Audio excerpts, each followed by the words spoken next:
Hello student, मैं राकेश कुमार एक बार आपका फिर से स्वागत करता हूँ विजन साइंस कोचिंग क्लासेज की संगत रेनवार के अंदर। तो देखिए फ्रेंड्स, जो हमारा टॉपिक चल रहा था, जो हमारा चैप्टर था वो था आपके चैप्टर नंबर 2 ह्यूमन सिस्टम, मानव तंत्र। तो मानव तंत्र के ऊपर हमने ऑलरेडी अपनी एक क्लास हो चुकी थी जिसमें हमने पढ़ा था मानव तंत्र क्या होता है, हमारा तंत्र किस प्रकार से, शरीर जो है किस प्रकार से मिलकर बनता है। ठीक है, तो उसमें हमने देखा था कि हमारे शरीर के अंदर 6 प्रकार के तंत्र होते हैं। ठीक है, और उन तंत्रों के अंदर हमने स्टार्ट किया था अपना पाचन तंत्र। ठीक है, क्या किया था, पाचन तंत्र। तो लास्ट वीडियो के अंदर हमने पाचन तंत्र की डेफिनेशन देखी थी, पाचन तंत्र को समझा था। और आज जो हम अध्ययन करेंगे पाचन तंत्र के मुख्य अंग, तो देखिए जो आपके पाचन तंत्र के मुख्य अंग होते हैं वो आपके 7 होते हैं। कौन कौन से होते हैं, कितने होते हैं, 7 अंग होते हैं। ठीक है, और कौन कौन से होते हैं, देखिए एक तो होता है आपके मुख। ठीक है, मुख के बाद में आती है आपके ग्रसनी। ठीक है, क्या, ग्रसनी। ग्रसनी के बाद में आती है ग्रासनाल। ठीक है, ग्रासनाल के बाद में आता है आपके आमाशय, और आपके आमाशय के बाद में आता है आपके छोटी आंत। ठीक है, और छोटी के बाद में आता है आपके बड़ी आंत, और बड़ी के बाद में आता है आपके आमाशय, सॉरी मलाशय। ठीक है, ये आपके 7 भाग हो गए, मुख, ग्रसनी, ग्रासनाल, आमाशय, छोटी आंत, बड़ी आंत और मलाशय। ठीक है, तो हम स्टार्ट करते हैं अपना मुख। तो जो मुख होता है, ठीक है, मुख, जो मुख होता है ये आहार नाल का अग्रभाग। ठीक है, आहार नाल का अग्रभाग मुख से प्रारंभ होकर मुख गुहा में खुलता है। क्या, देखो ध्यान से सुनना, आहार नाल का अग्रभाग मुख से प्रारंभ होकर मुख गुहा में खुलता है। तो आपकी आहार नाल होती है वो आपके मुख से प्रारंभ होती है। ठीक है, तो मुख क्या होता है, मुख का आहार नाल का अग्रभाग मुख से प्रारंभ होकर मुख गुहा में खुलता है। यह एक कटोरी नुमा संरचना होती है। जो आपके मुख गुहा होती है ये आपके कटोरे के समान संरचना होती है। इसके ऊपर खटोर, ठीक है, जो आपकी मुख गुहा होती है इसके ऊपर खटोर, अपने मुख के अंदर ऊपर की तरफ खटोर तथा नीचे की तरफ कोमल तालु पाए जाते हैं। मुख गुहा के चारों ओर, जो आपकी मुख गुहा होती है, मुख गुहा में आपके चारों ओर गति कर सकने वाली, ठीक है, मुख गुहा में आपके चारों ओर गति कर सकने वाली पेशीय निर्मित, ठीक है, जीवा पाई जाती है। जो आपकी जीवा होती है ये पेशिया होती है, इनसे निर्मित होती है। ठीक है, जीवा पाई जाती है। जीवा मुख गुहा के पृष्ठभाग से, ठीक है, जीवा आपके मुख गुहा के पृष्ठभाग से, पृष्ठभाग में आधार तल से, जीवा मुख गुहा के पृष्ठभाग में आधार तल से फ्रेनुलम लिंगुअल, इसकी फ्रेनुलम लिंगुअल की सहायता से जुड़ी हुई होती है। ठीक है, तथा मुख गुहा मध्य भाग तक जाती है। ठीक है, यह मुख गुहा के मध्य भाग तक जाती है। अब देखिए आपके मुख आहार नाल का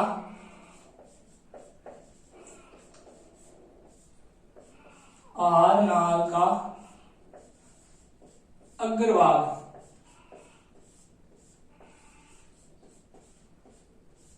आहार नाल का अग्रभाग मुख से प्रारंभ होकर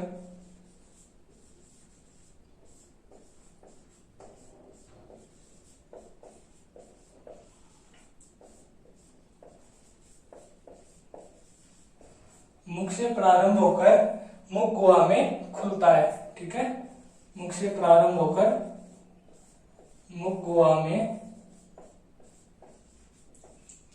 खुलता है।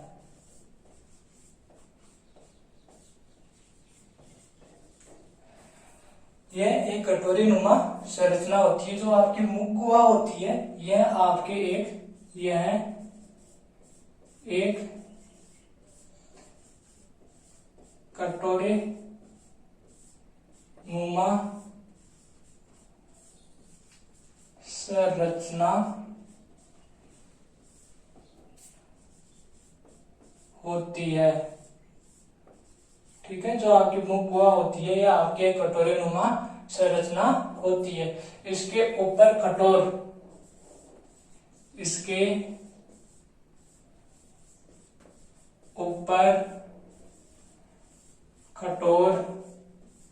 व नीचे कोमल तालु पाए जाते हैं।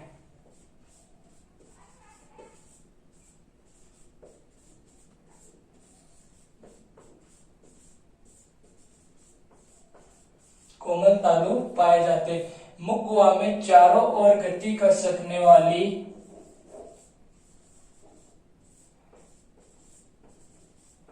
मुख गुहा में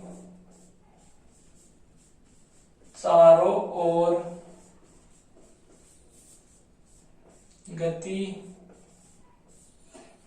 ओर गति करने वाली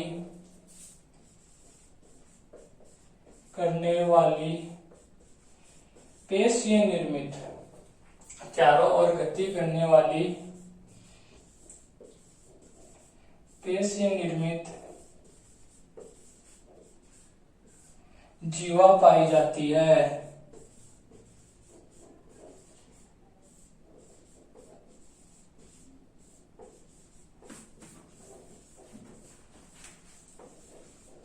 जीवा पाई जाती है। जीवा मुख गुहा में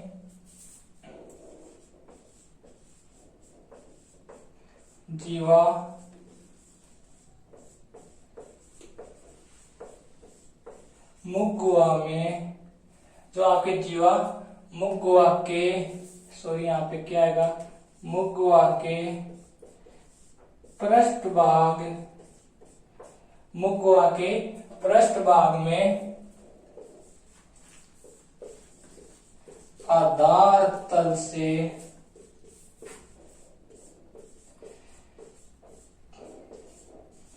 फ्रेनुलम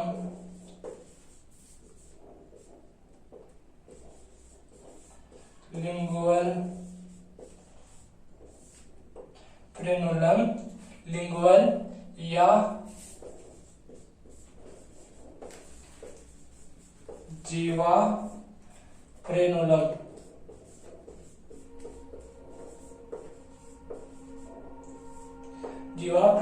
के द्वारा जुड़ी होती है,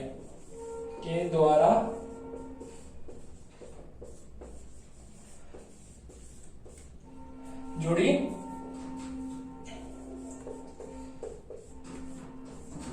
होती है। ठीक है, तथा मुख गुहा के मध्य भाग तक फैली होती है, तथा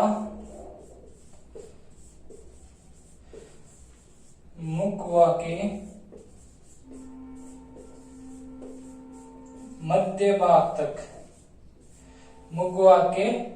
मध्य भाग तक फैली होती है, मध्य भाग तक जाती है।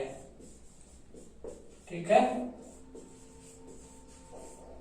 अब देखो जो आपका मुख होता है वो आहारनाल का अग्रभाग मुख से प्रारंभ होकर मुख गुहा में खुलता है। यह एक कटोरे नुमा संरचना होती है। इसके ऊपर कठोर तथा नीचे कोमल तालु पाए जाते हैं। जो मुख में ठीक जो आपका मुख होता है इसके ऊपर कठोर तथा नीचे कोमल तालु पाए जाते हैं। मुख गुहा में चारों ओर गति कर सकने वाली आपके एक पेशीय निर्मित जीवा पाई जाती है। जो आपकी जीवा होती है यह आपके मुख गुहा के अंदर चारों तरफ गति करती है और ये आपके पेशियों से निर्मित होती है। ठीक है, जीवा मुख गुहा के पृष्ठभाग से, जो आपकी जीवा होती है यह आपके मुख के पृष्ठभाग, नीचे वाला भाग पृष्ठभाग में आधार तल से, जो आपका नीचे का आधार हो गया, आधार तल से फ्रेनुलम लिंगुअल या जीवा फ्रेनुलम के द्वारा जुड़ी होती है। ठीक है, जो आपकी जीवा आपके मुख से नीचे पृष्ठभाग से जुड़ी हुई होती है वो आपके फ्रेनुलम लिंगुअल की सहायता से जुड़ी हुई होती है, झिल्ली की सहायता से जुड़ी हुई होती है, तथा ये मुख गुहा के मध्य भाग तक जाती है। ठीक है, इसके बाद में हम देखते हैं मुख जो होता है आपके तो मसाल होठों से घिरा होता है। ठीक है, मुख क्या होता है, दो आपके दो मसाल होठों से घिरा होता है, जो मुख को बंद करने तथा भोजन को पकड़ने में सहायता करते हैं। ठीक है, जो आपका मुख होता है ये आपके दो मसाल होठों से घिरा हुआ होता है, जो भोजन को पकड़ने तथा मुख को खोलने और बंद करने में सहायक होते हैं।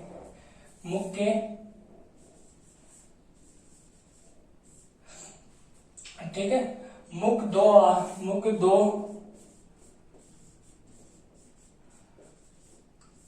मसाल होठों से घिरा होता है। मुख दो मसाल होठों से घिरा होता है, जो भोजन को पकड़ने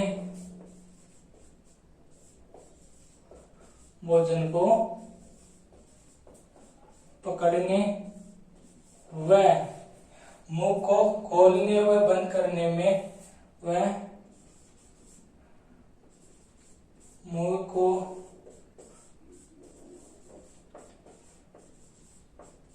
खोलने व बंद करने में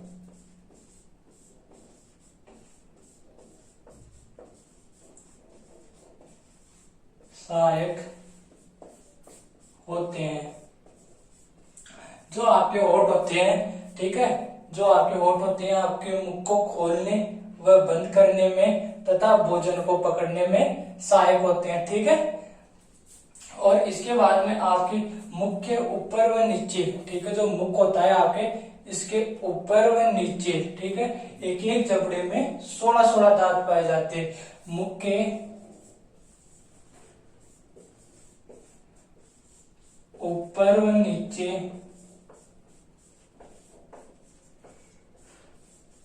एक एक जबड़े में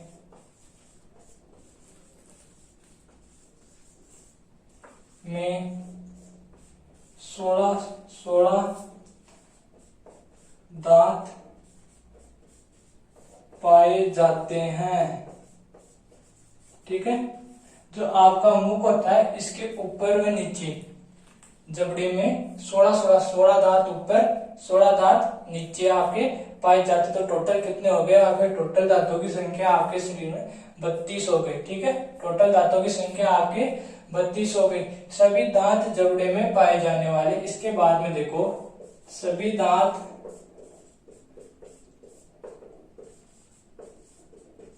जबड़े में पाए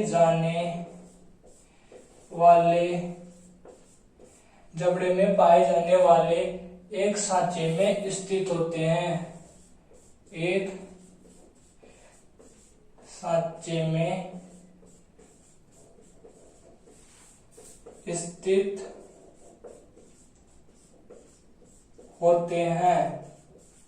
ठीक है, एक सांचे में स्थित होते हैं और इस सांचे को क्या कहते हैं? और इस सांचे को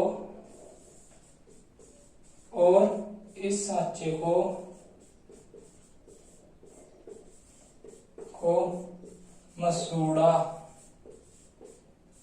कहते हैं।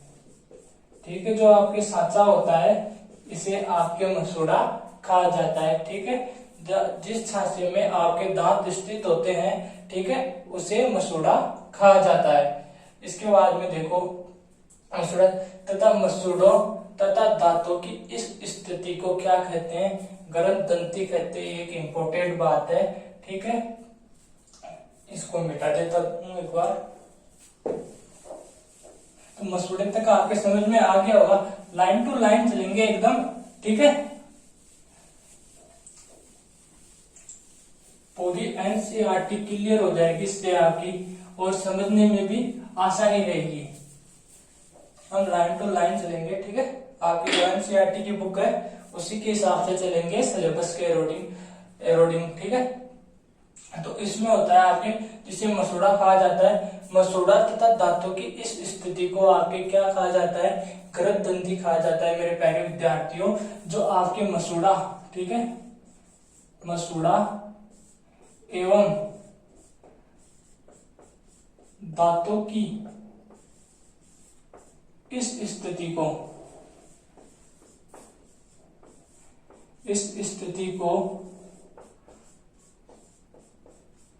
गर्त दंती कहा जाता है, ठीक है, गर्त दंती कहा जाता है, ठीक है, क्या कहते हैं, गर्त दंती कहा जाता है। मसूड़ों तथा दांतों की इस स्थिति को आपके क्या कहा जाता है, गर्त दंती कहा जाता है, तथा मानव में आपके द्विबार दंती दांत पाए जाते हैं। किस प्रकार से, मानव में आपके द्विबार दंती दांत व्यवस्था पाई जाती है। अब ये द्विबार दंती क्या होता है, जिसके जीवन काल में 2 बार दांत आते हैं, ठीक है, मानव के जीवन काल में 2 बार दांत आते हैं, एक बार अस्थायी और एक बार स्थायी। तो अस्थायी होते हैं वो आपके दूध के दांत होते हैं, ठीक है। तो मानव में आपके होता है, मानव में द्विबार दंती दांत व्यवस्था पाई जाती है, ठीक है, मानव में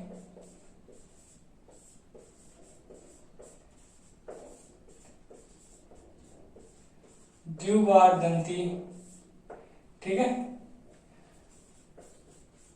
दांत व्यवस्था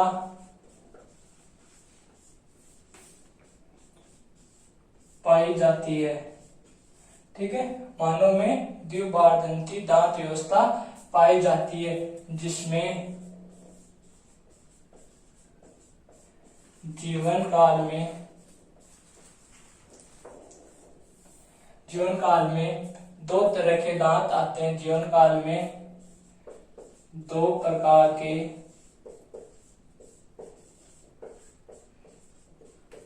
दांत आते हैं या निकलते हैं, ठीक है। पहला हो गया आपके अस्थायी दूध के दांत, ठीक है, और जो दूसरा हो गया आपके स्थायी, ठीक है। आपके जो मानव में द्विबार दंती दांत व्यवस्था पाई जाती है। द्विबार दंती का मतलब मानव के जीवन काल में 2 बार दांत आते हैं, स्थायी और अस्थायी, ठीक है। अब आपके जो दांत होते हैं आपके मुख में, वो आपके 4 प्रकार से होते हैं। कितने प्रकार के, 4 प्रकार के। अब दांतों के बारे में देखो, क्योंकि ये भी आपके मुख के अंदर ही आते हैं, ठीक है, जो दांत होते हैं आपके मुख में ही आते हैं। इसके बाद में हम दांत के बारे में देखते हैं। मानव में दांत 4 प्रकार के होते हैं। कितने प्रकार के होते हैं, 4 प्रकार के। कौन कौन से, कर्तनक, रदनक, अग्रचौरनक और चौरनक। कौन कौन से हो गए, कर्तनक हो गया, रदनक हो गया, अग्रचौरनक हो गया और चौरनक हो गया। देखो पहला लेते हैं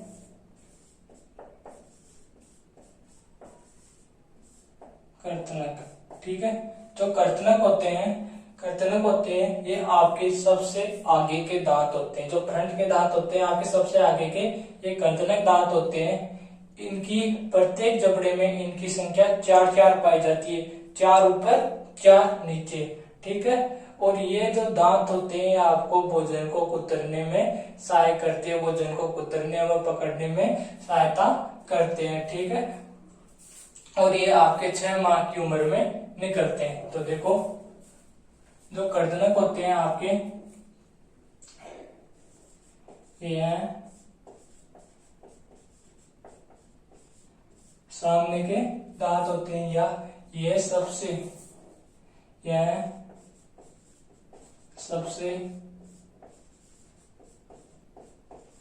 आगे के दांत होते हैं, जो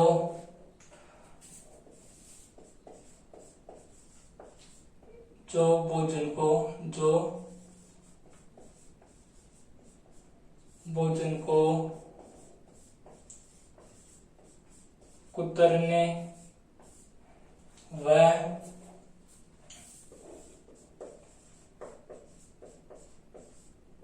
काटने का कार्य करते हैं। इनकी संख्या प्रत्येक जबड़े में 4 होती है।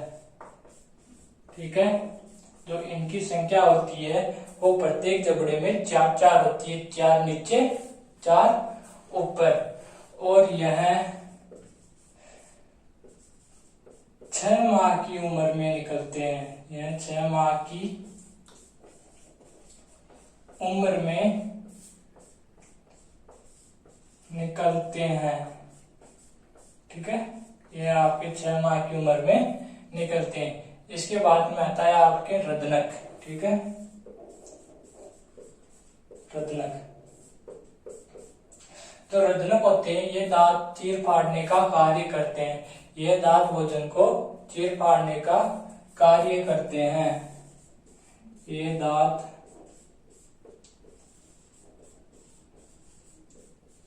भोजन को चीर फाड़ने का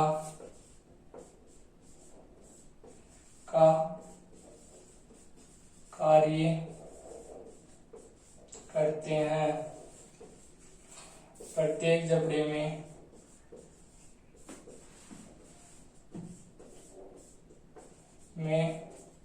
इनकी संख्या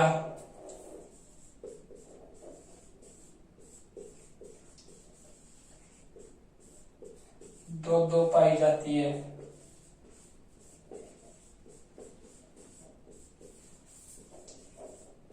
तथा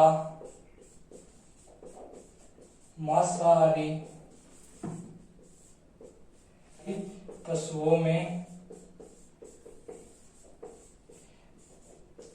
ज्यादा विकसित होते। जो ये आपके रत्नक दांत होते हैं, ये मांसाहारी पशुओं में ज्यादा विकसित होते हैं। तथा यह 16 से तथा ये आपके 16 से 20 माह की उम्र में निकलते हैं। 16 से 20 माह की उम्र में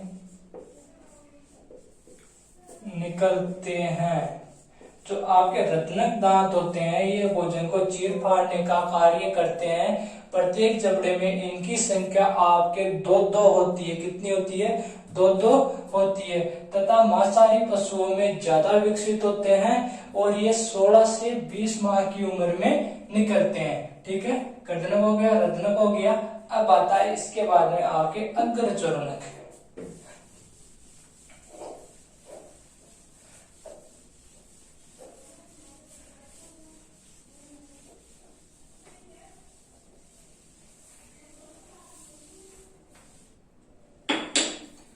नंबर 3,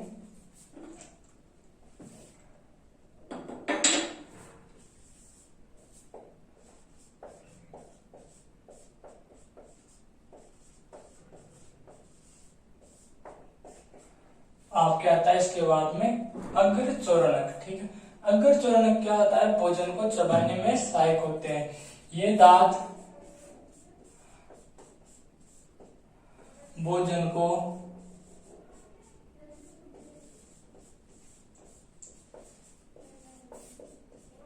चबाने में सहायक होते हैं। तथा प्रत्येक जबड़े में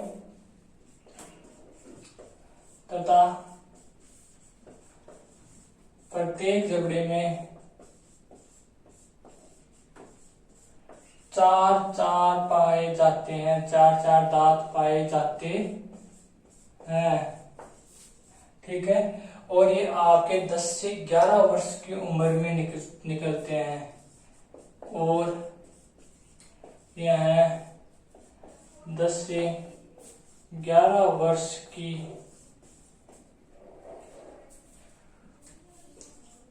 उम्र में निकलते हैं। जो आपके अग्रचरणक होते हैं ये दांत भोजन को चबाने में सहायक होते हैं। प्रत्येक जबड़े में इनकी संख्या आपकी 4 पाई जाती है तथा यह 10 से 11 वर्ष की उम्र में निकलते हैं। ठीक है, इसके बाद में आपके 4 नंबर पे आता है आपके चौरनक। क्या दोस्तों? चौरनक। चौरनक दांत होते हैं, ये दांत भी भोजन को चबाने में सहायक होते हैं। ये दांत भी भोजन को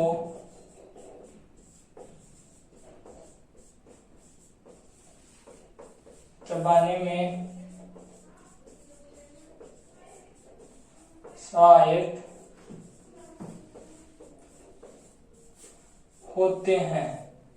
ठीक है, ये दांत भी भोजन को चबाने में सहायक होते हैं तथा प्रत्येक जबड़े में 6 पाए जाते हैं तथा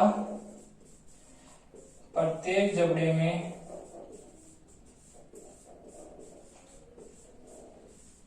6 पाए जाते हैं। ठीक है, ये दांत भी आपके भोजन को चबाने में सहायक होते हैं तथा प्रत्येक जबड़े में 6 पाए जाते हैं। ठीक है, जो आपके दांत होते हैं 4 प्रकार से देखे जो होते हैं गर्दनक, रदनक, अग्रचौरनक और चौरनक। ठीक है, ये आपके टोटल होते हैं आपके 32 दांत। ठीक है, अब ये यहाँ आपके मुख कंप्लीट होता है। इसके बाद में आपके आता है जो आपके पाचन तंत्र का सेकंड अंग जो होता है आपके ग्रसनी। ठीक है, मुख यहाँ पे आपका कंप्लीट होता है। इसके बाद में आता है आपके ग्रसनी। ठीक है,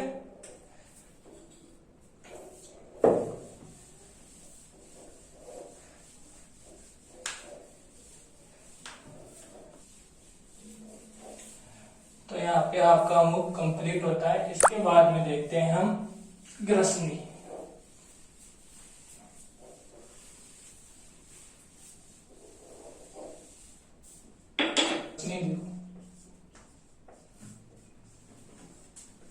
अब मुख के बाद में आपके आती है ग्रसनी।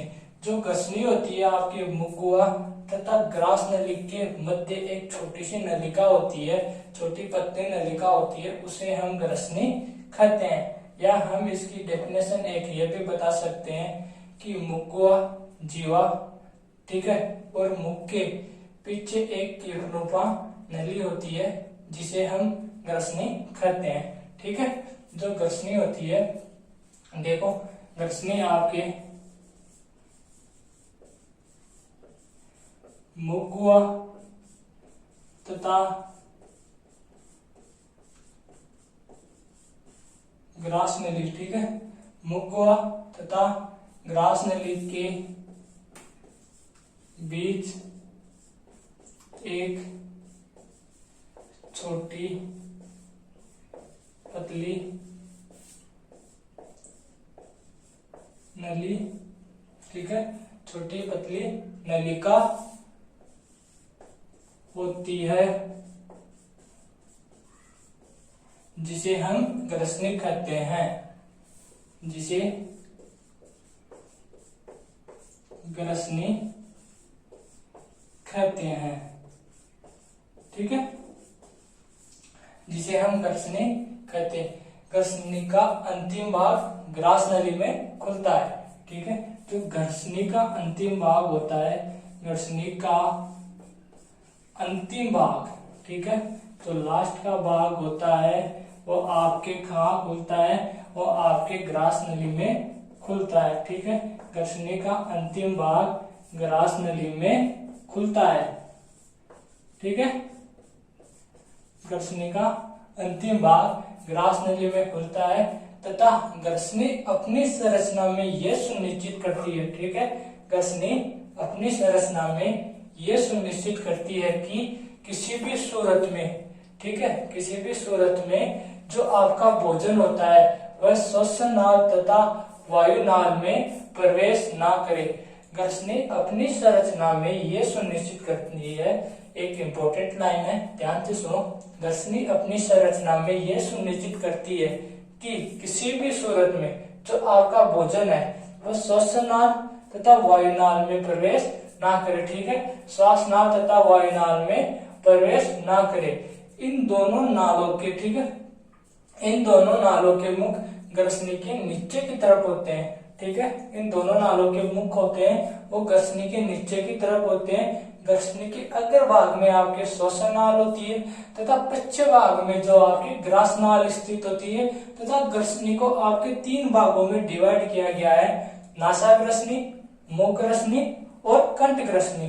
ठीक है, आपके जो ग्रसनी का, अब देखो ग्रसनी का अंतिम भाग आपके ग्रास नली में खुलता है। अब ग्रसनी अपनी संरचना में, ग्रसनी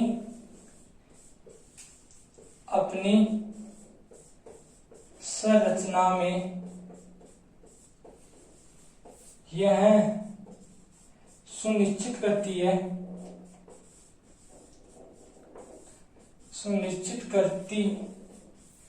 है कि किसी भी सूरत में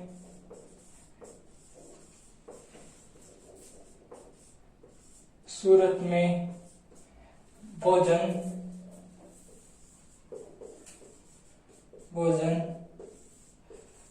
श्वास नाल, ठीक है, जो आपका भोजन है वह श्वास नाल या वायु नाल में प्रवेश नहीं करे। ठीक है, नहीं करे तथा इन दोनों नालों के मुख, ठीक है, इन दोनों नालों के मुख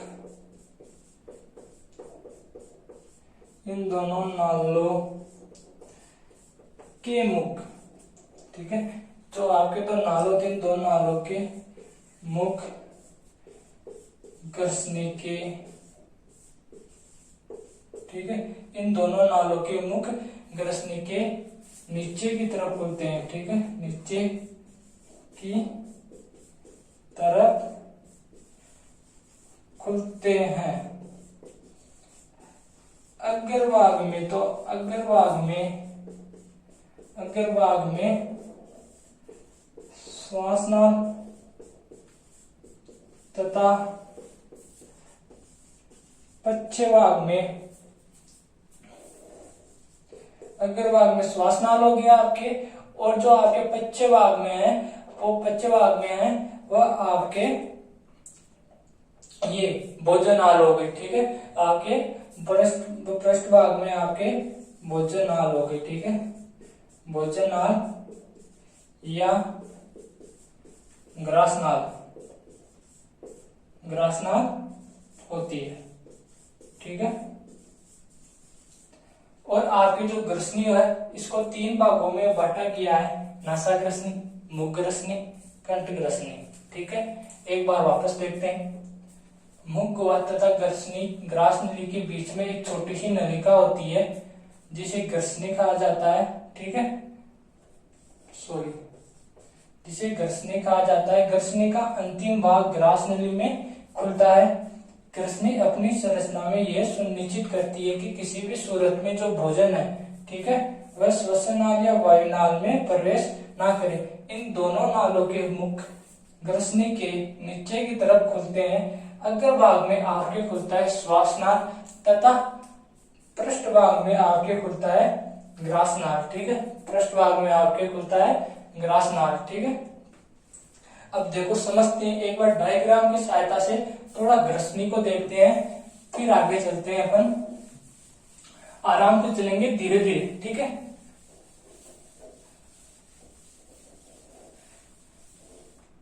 अब देखो आपके ग्रसनी के मैंने 3 भाग बता दिए, कौन कौन से? नासा ग्रसनी, ठीक है, इसके बाद में आपके मुख ग्रसनी, और इसके बाद में आपके आता है कंठ ग्रसनी। ठीक है, ये आपके ग्रसनी के 3 भाग हो गए।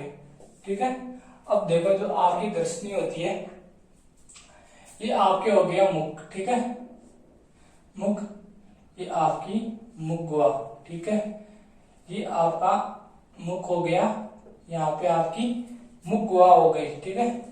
अब देखो जो आपकी नाल, आपका नाक होता है, ठीक है, जो आपकी नोज होती है नाक, ठीक है, तो आपकी नाक की जो नलिका होती है वो ऐसे आपके मुख मुख गुहा तथा जीवा के पीछे से एक क्लिपनुमा नली होती है जिसे हम ग्रसनी कहते हैं, ठीक है।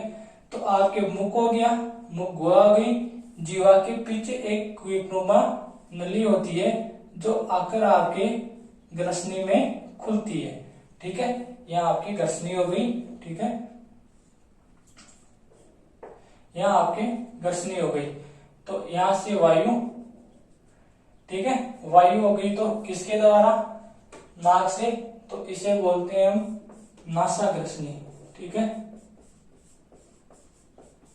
और जो आपका हम खाना खाते हैं भोजन, वो मुख से, तो इसे बोलते हैं मुख ग्रसनी, ठीक है। यहाँ पे आपकी ग्रसनी के अंदर वायु तथा भोजन एक जगह मिल जाते हैं तथा यहाँ पे फिर, अब यहाँ पे एक जगह मिल गए, ठीक है। अब अपन ने पढ़ा था कि जो आपकी ग्रसनी होती है इसके निचले भाग में आपके दोनों नाड़े होती है, श्वास नाल तथा ग्रास नाल। तो जो आगे की तरफ होती है वो तो होती है आपकी श्वास नाल, और जो पीछे की तरफ होती है उसके वो होती है आपके ग्रास नाल। और यहाँ पे जो ये कंठ ग्रसनी आती है, ठीक है, यहाँ पर एक उत्तकों का बना हुआ पल्ला पाया जाता है जिसे हम घाटी ढक्कन कहते हैं। क्या कहते हैं पहले विद्यार्थियों, जिसे हम घाटी ढक्कन कहते हैं। यहाँ पे ये जो चीज पाई जाती है, ठीक है, इसे हम घाटी ढक्कन कहते हैं, ठीक है, घाटी ढक्कन कहते हैं। ये घाटी ढक्कन ये सुनिश्चित करता है कि भोजन आपके वायुनाल में प्रवेश ना करे, ठीक है, ये भोजन वायुनाल में प्रवेश ना करे, ठीक है। तो ये आपके घाटी ढक्कन हो गया, और यहाँ पे ये आपकी कंठ ग्रसनी हो गई, ठीक है। उम्मीद करूंगा आपको समझ में आ गया होगा, ठीक है।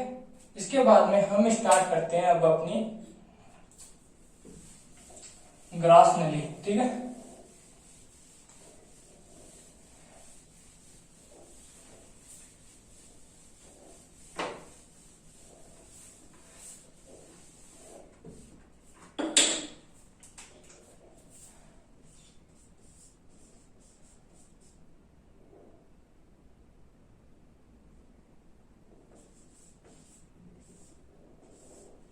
ठीक है, ग्रास नली, इसी को गर्सिका भी बोलते हैं, ठीक है, गर्सिका भी बोलते हैं। जो आपकी ग्रास नली होती है ये आपकी एक लंबी पतली व पेशियों से बनी नलिका होती है, जो करीब कितनी लंबी होती है, जो आपके 25 सेंटीमीटर लंबी होती है, जो लगभग आपके 25 सेंटीमीटर लंबी होती है।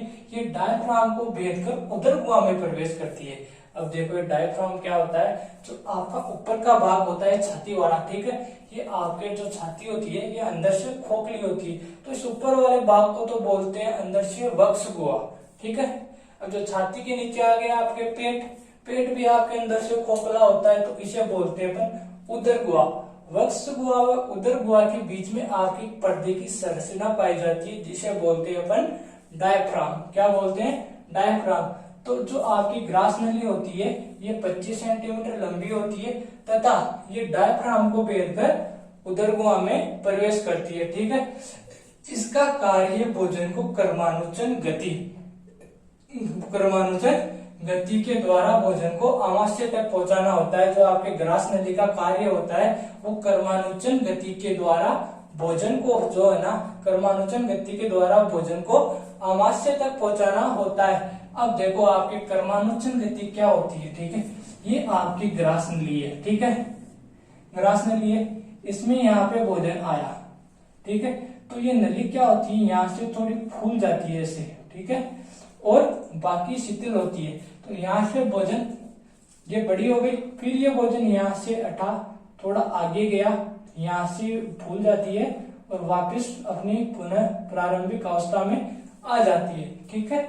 ये सी जो गति होती है आपकी, ये कर्मानुचन गति होती है। तो अब देखते हैं हम इसकी डेफिनेशन। जो ग्रास नली होती है, ठीक है, यह एक लंबी पतली, यह एक लंबी पतली, ठीक है, यह एक आपके लंबी पतली व पेशियों से निर्मित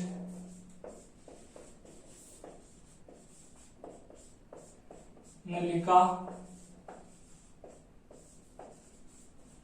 होती है, ठीक है, पेशियों से निर्मित आपके नलिका होती है, जो करीब 25 सेंटीमीटर लंबी होती है, जो करीब 25 सेंटीमीटर लंबी होती है। कितनी लंबी होती है? 25 सेंटीमीटर लंबी होती है। यह आपके ये डायफ्राम को भेद कर, डायफ्राम को भेद कर उदर गुहा में प्रवेश करती है। डायफ्राम को भेद कर उदर गुहा में प्रवेश करती है।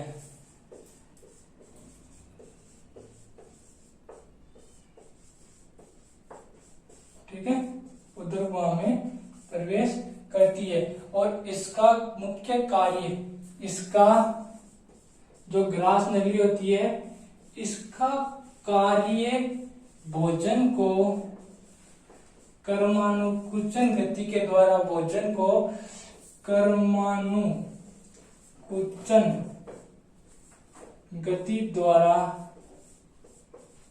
द्वारा आमाशय में तक पहुंचाना, गति के द्वारा आमाशय तक पहुंचाना, गति के द्वारा आमाशय तक पहुंचाना। मेरे प्यारे विद्यार्थियों, इसका मुख्य कार्य जो होता है वो, इसका मुख्य कार्य ये होता है आपके कर्मानुकुचन गति के द्वारा भोजन को आमाशय तक पहुंचाना। ठीक है, ग्रास नली का प्रमुख कार्य कर्मानुकुचन गति के द्वारा भोजन को आमाशय तक पहुंचाना। ठीक है, अब इसमें ग्रंथियों के द्वारा स्रावित श्लेष्मा का श्रावण होता है। इसमें क्या होता है? इसमें ग्रंथियों के द्वारा, जो आपकी ग्रास नाल होती है, इसमें ग्रंथियों के द्वारा श्लेष्मा का श्रावण होता है। किसका होता है? ग्रंथियों के द्वारा श्लेष्मा का श्रावण होता है, जो भोजन को श्रावण होता है, जो भोजन को लसलसा बनाती है,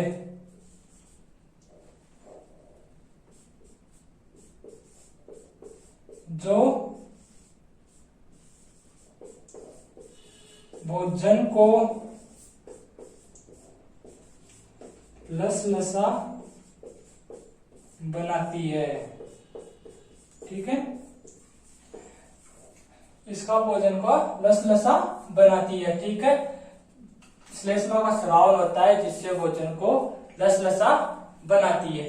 ये आपकी ग्रसनी हो गई। इसको भी एक अपन डायग्राम की सहायता से देखते हैं। ग्रसनी एक ये लंबी पतली व पेशियों से निर्मित नलिका होती है, जो करीब 25 सेंटीमीटर लंबी होती है। ये डायफ्राम को भेदकर उदर गुहा में प्रवेश करती है तथा इसका मुख्य कार्य भोजन को कर्मानुचन गति के द्वारा आमाशय तक पहुंचाना होता है। इसमें ग्रंथियों के द्वारा श्लेष्मा का स्रावन होता है, जो भोजन को कैसा बनाते हैं? लसलसा बनाते हैं। ठीक है, अब इसको एक डायफ्राम की सहायता से लास्ट में एक साथ देखते हैं सभी को। ठीक है, आमाशय के साथ में एक साथ बता दूंगा। ठीक है, अब इसके बाद में आता है आपके आमाशय। ठीक है, में आता है आपके आमाशय। ठीक है, आमाशय।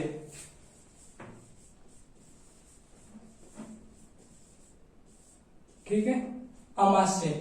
आमाशय यह आहार नाल का सबसे चौड़ा व थैलेनुमा अंग होता है। थैलेनुमा पेशी अंग होता है। ये आहार नाल का सबसे चौड़ा थैलेनुमा पेशीय अंग होता है। ठीक है, इसकी आकृति कैसी होती है प्यारे विद्यार्थियों, इसकी जो आकृति होती है वो आपके अल्फाबेट, जो इंग्लिश में अल्फाबेट होते हैं उसमें जे के समान होती है। किसकी? जे फॉर जग या जे फॉर जोकर के समान होती है इसकी आकृति, जे फॉर जग के समान होती है। ये आपके एक लचीला अंग होता है जिसमें 1 से 3 लीटर तक भोजन रह सकता है। ठीक है, ये 1 से 3 लीटर तक भोजन को रख सकता है। अब आपके आमाशय को कितने भागों में बांटा गया है? आपके आमाशय को 3 भागों में बांटा गया है प्यारे विद्यार्थियों। कितने भागों में? 3 भागों में बांटा गया है। एक होता है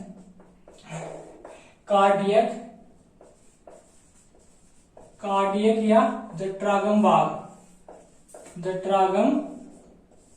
ठीक है, कार्डियक या जठरागम भाग। और जो आपके दूसरा होता है वो होता है जठर निर्गम भाग।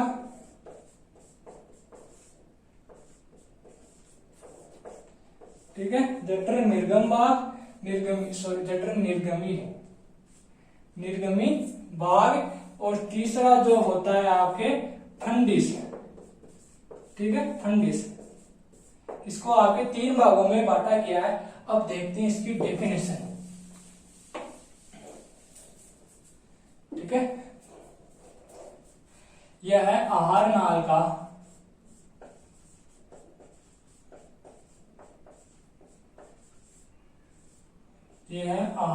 का सबसे चौड़ा, ठीक है, सबसे चौड़ा व थैलेनुमा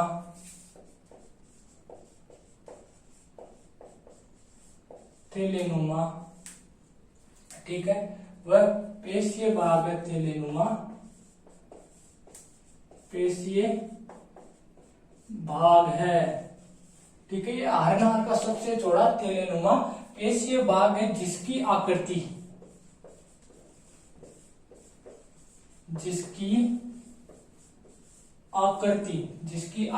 आपके इंग्लिश में अल्फाबेट जे के समान होती है, जे के समान होती है। ठीक है, अल्फाबेट जे के समान होती है। यह एक लचीला अंग होता है, यह एक लचीला अंग है। ठीक है, यह आपके एक लचीला अंग है जो 1 से 3 लीटर आहार को रख सकता है,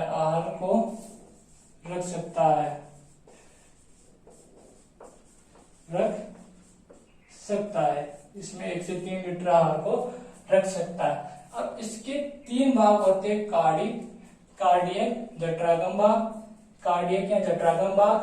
ठीक है, फिर जठर निर्गमी भाग और फंडिस भाग। ठीक है, तो अब देखो इधर, तो पहला भाग होता है जठरागम भाग,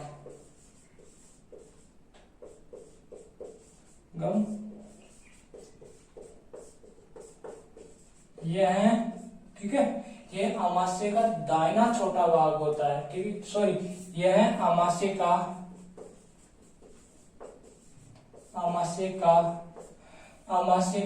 बाया बड़ा भाग होता है। आमाशय का बाया बड़ा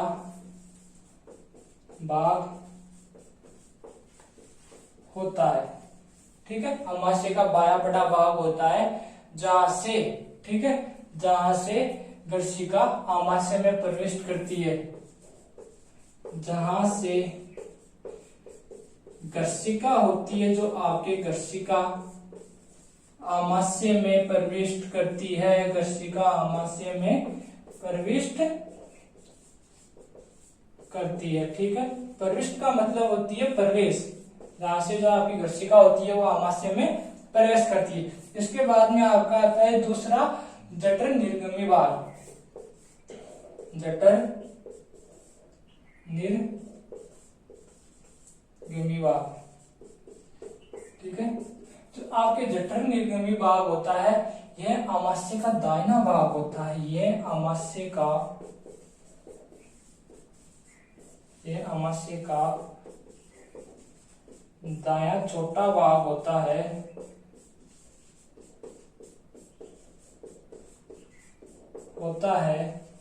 जहां, ठीक है, जहां से आमाशय छोटी आंत में से जुड़ता है, जहां से आमाशय छोटी आंत से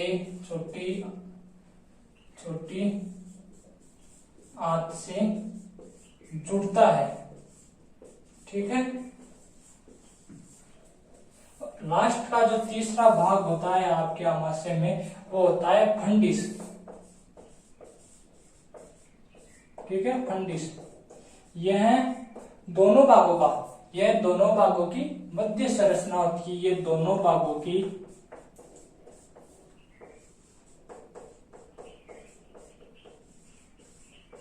मध्य संरचना होती है।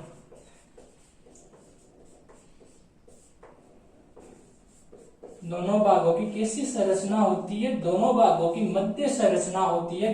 दोनों भागों का मतलब हो गया आपके एक तो जठरागम और एक जठर निर्गम, ठीक है, जठरागम और जठर निर्गमी भाग, ठीक है। अब इसका एक बार अपन डायग्राम देखते हैं, ठीक है। इसकी एक बात और रही है, वो अभी मैं आपको बता देता हूं, ये आपको समझ में आ गया होगा, ठीक है। अब इसके बाद में एक बार मैं इसको डायग्राम की सहायता से आपको एक बार और बता देता हूं। इसमें क्या होती है आपकी, इसमें दो अवरोधनी पेशियां और पाई जाती है, ठीक है। जो आमाशय में आपकी होती है वो दो अवरोधनी पेशिकाएं और पाई जाती है, उसको एक बार और देख लो। दो अवरोधनी पेशिकाएं आमाशय में आपकी क्या होती है, दो अवरोधनी पेशिकाएं और पाई जाती है, उसको देख लो। अवरोधनी पेशियां कितनी पाई जाती है? दो। कौन सी होगी? ग्रास नलिका अवरोधनी, पहली ग्रास नलिका अवरोधनी, और इसके बाद में जो दूसरी आती है आपके, वो होती है जठर निर्गमी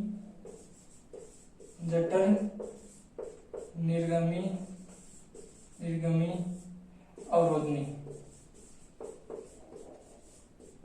ठीक है, जठर निर्गमी अवरोधनी, सॉरी ये इधर नहीं आएगा, जठर अवरोधनी, ठीक है।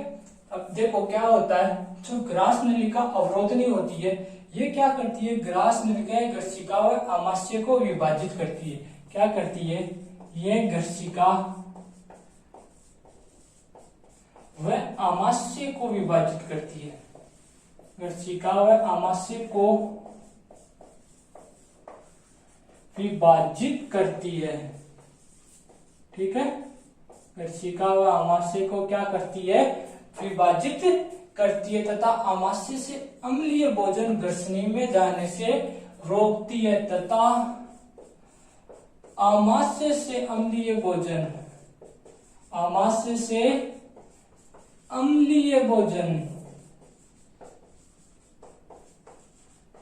को गर्शिका में जाने से रोकती है, गर्शिका में जाने से रोकती है, ठीक है। और जो जठर निर्गमी अवरोधनी होती है आपके, ये आमाशय व छोटी आंत को विभाजित करती है। ये है आपके आमाशय व छोटी आंत को विभाजित करती है, छोटी आंत को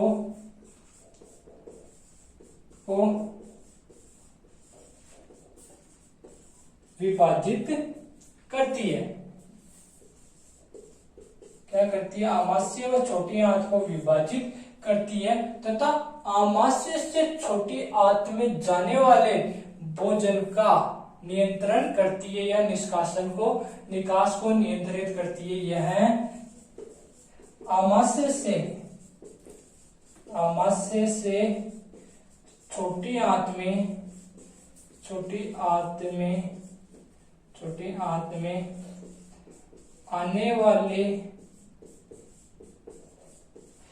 ले भोजन के निकासन पर नियंत्रित करती है। भोजन आने वाले भोजन के निकास पर नियंत्रण करती है, नियंत्रण करती है। ठीक है। अब देखो ये आपके ग्रास दो अवरोधनी की पेशिकाएं पाई जाती है, ग्रास नली अवरोधनिका और जठर निर्गमी अवरोधनिका। जो ग्रास नली अवरोधनिका होती है आपको गर्शिका व आमाशय को अलग करती है, ठीक है, विभाजित करती है तथा आमाशय से अम्लीय भोजन वापस गर्शिका में जाने से रोकती है। ठीक है। और जठर निर्गमी अवरोधनिका होती है, यह आपके आमाशय और छोटी आंत को विभाजित करती है तथा आमाशय से जाने वाले भोजन छोटी आंत के जो छोटी आमाशय से छोटी आंत में भोजन जाएगा, ठीक है, उसका नियंत्रण करती है। अब इसको एक बार डायग्राम की सहायता से और समझ लो ताकि आपको आसानी हो जाए। ठीक है।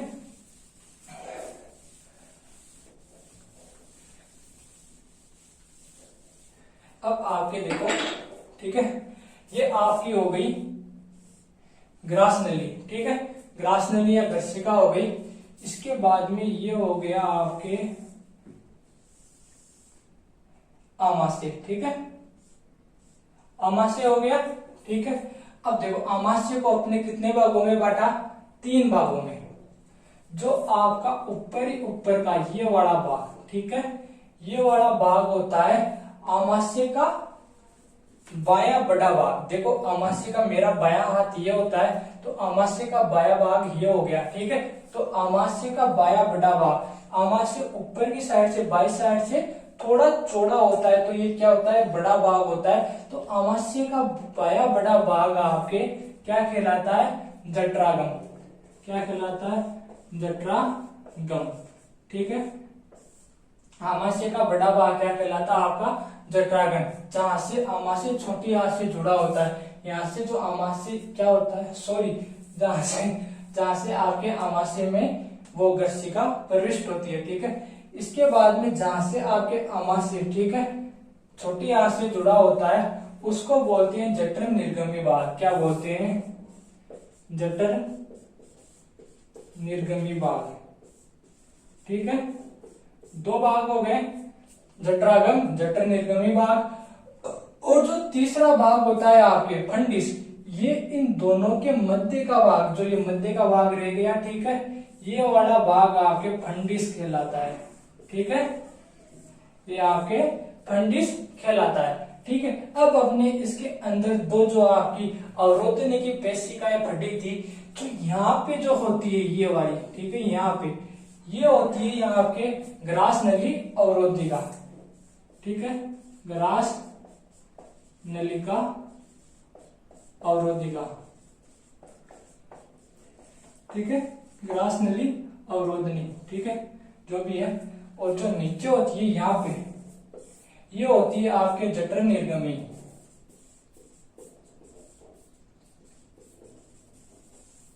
ठीक है। जठर निर्गमी, ठीक है, अवरोधनी।